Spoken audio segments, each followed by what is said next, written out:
আসসালামু আলাইকুম। আজকে আমি দেখাবো চিকেন ফ্রাই রেসিপি। এখানে 3 কেজি 3.5 কেজির মতো একটা মুরগি নিয়েছি। আদা বাটা দিয়ে দিয়েছি, আমি রসুন বাটা দিয়ে দিয়েছি।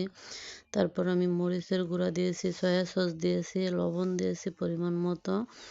তারপর আমি এখানে কর্নফ্লাওয়ার দিয়েছি, বেকিং পাউডার না কর্নফ্লাওয়ার দিয়েছি।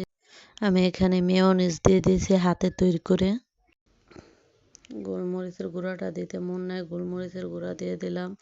তারপর আমি স্প্রাইটের যে এটা দিয়ে দিলাম পরিমাণ মতো দিয়ে। তারপর আমি একটা এখানে